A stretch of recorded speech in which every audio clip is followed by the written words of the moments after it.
अभिषेक मिश्रा ने लिखा है, प्रणाम अनंत श्री। रामकृष्ण परमहंस और देवी शारदा गृहस्थ होने के बाद भी किसी संबंध में नहीं बंधे। क्या ये रेयरेस्ट ऑफ द रेयर्स की घटना नहीं कही जाएगी? कृपया 2 शब्द कहें। अभिषेक 2 शब्द से ज़्यादा ही कह देते हैं इस पे। किसी संबंध में नहीं बंधे का तात्पर्य है उनके बीच कोई शारीरिक संबंध नहीं घटा। पति पत्नी थे, स्वाभाविक था घटना, नहीं घटा।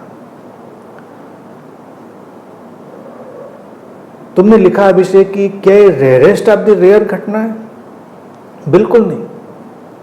बहुत से लोग ऐसे तब भी थे और आज की तारीख में तुम यकीन मानो कि बहुत सारे ऐसे कपल्स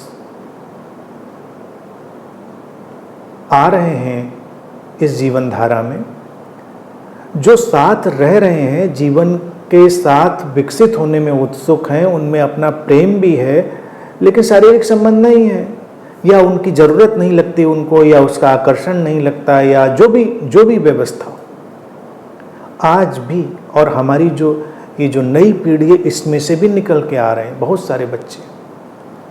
तो इसीलिए उसको दुर्लभ घटना नहीं कहेंगे।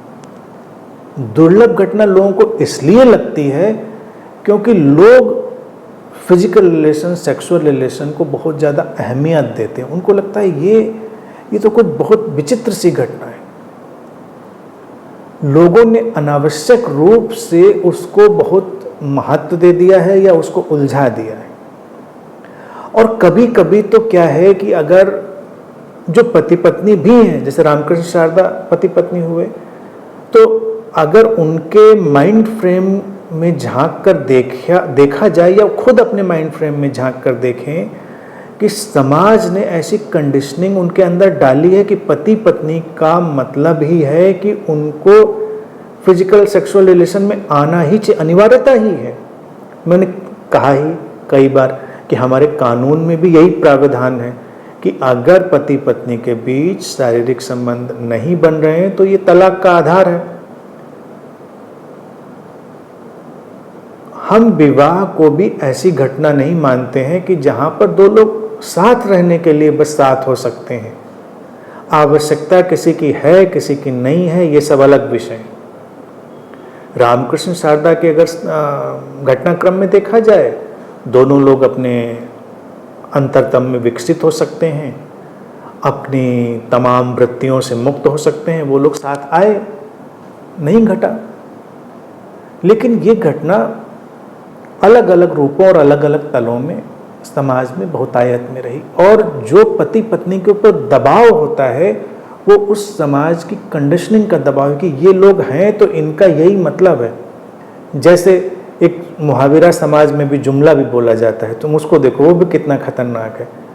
एक स्त्री और पुरुष साथ में हो तो कोई कहेगा कि हमारा इनके साथ संबंध ऐसे ही जैसा पति पत्नी का संबंध है। तो पति पत्नी का संबंध उसने कहा नहीं, तो इसका मतलब है कि इनका जो सेक्सुअल रिलेशन है।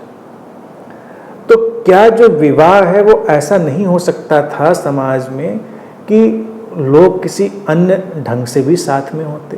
क्योंकि विवाह कोई ऐसी दैवीय घटना नहीं है। विवाह तो हमने अभी जल्दी ही आविष्कार किया है। अपने विकास क्रम में मनुष्य ने अपने इवोल्यूशन में विवाह का आविष्कार किया, और विवाह में बहुत सारे परिष्कार की ज़रूरत है। आज भी हम इस चीज़ को, अगर रामकृष्ण परमहंस और शारदा का उदाहरण जो तुमने दिया, इस सुंदर उदाहरण को साथ में लेते हुए चलें तो न जाने कितने लोगों का जीवन आज की तारीख में भी बहुत सुंदर हो सकता है। तमाम ऐसे लोगों को मैं देख पाता हूँ, उनको जानता हूँ, जिनके जीवन से काम वासना विदा हो गई, लेकिन उनके ऊपर एक मानसिक दबाव है कि हम इस संबंध में हैं तो ऐसा होना ही चाहिए। तो वो आदतवश कंडीशनिंग के दबाव में गुजरते हैं और किंचित वो किसी न किसी अपने उलझन में भी पड़ते हैं।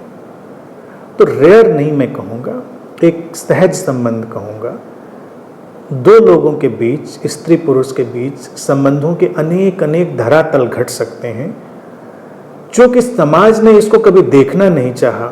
रामकृष्ण और शारदा के संदर्भ में इसलिए देख लिया और उसको हाईलाइट कर लिया क्योंकि ये मान लिया कि वो देवी थी वो महान थे, वो संत थे, वो बुद्ध थे, परमहंस थे, तो समाज ने उसको एक्सेप्ट कर लिया। समाज की एक्सेप्टेंस जो है ना वो बड़ी डेंजरस, खतरनाक है। वो ऐसे विवाहित जोड़ों को भी स्वीकार करने के लिए तैयार नहीं है जो असेक्सुअल रिलेशनशिप में चले जाएं, जैसे शारदा और रामकृष्ण। उसके लिए उनको साधु ही होना पड़ेगा, परमहंस होना पड़ेगा। बिना परमहंस हुए कोई अगर ये डिक्लेयर करे कि हाँ हम साथ रहते हैं, हम साथ रहना चाहते हैं, लेकिन हमें भाई आया तो आया, नहीं आया तो नहीं, कोई जरूरी थोड़ी बाध्यता थोड़ा ही है, तो समाज उसको बहुत वेलकम नहीं करेगा। वो कहेगा नहीं, ऐसे कैसे, मतलब क्योंकि हम फिर बने बनाए सिस्टम ढांचे को तोड़ने वाले बनते। तो रामकृष्ण शारदा के ऊपर इसीलिए टैग लगा क्योंकि वो परमहंस हो गए थे, परमहंस देव, वो तो कुछ भी कर सकते हैं, महान है। लेकिन ये एक सामान्य घटना है, मैं मानता हूँ। और आज की युवा पीढ़ी में तलाशने निकलोगे तो उनको सैकड़ों उदाहरण ऐसे मिल जाएंगे जो लोग वैसा ही जीवन साथ में रह के जी रहे हैं। मैं नहीं कहता कैसा जीवन जीना चाहिए, मेरा बस इतना ही कहना है कि पूरी स्वतंत्रता से वैसा ही जीवन जीना चाहिए जैसी अंतःप्रेरणा उनके भीतर से है। विवाह में आए उनके बीच क्या होना चाहिए क्या नहीं होना चाहिए, ये तो उनकी अपनी एक बहुत ही गहरी निजता है, और हमको उन सारी संभावनाओं को खुला रखना चाहिए।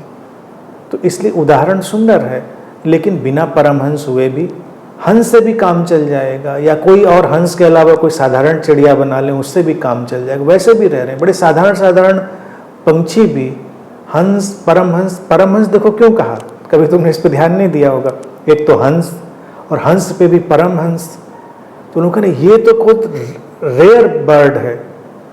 हम ये नहीं कहते अच्छा ये गौरैया चिड़िया, मतलब हंस, और फिर हंस में भी परमहंस होना चाहिए। परम गौरैया नहीं कोई कहेगा, परम मोर नहीं कहेगा कोई, क्योंकि हंस ही अपने में थोड़ा दुर्लभ पक्षी है, सुंदर पक्षी है। लेकिन मेरे देखे बड़े साधारण साधारण पक्षी भी ये जीवन तब भी जीते रहे थे, आज भी जी रहे हैं। सारी संभावनाएं हमेशा सबके लिए खुली होती हैं।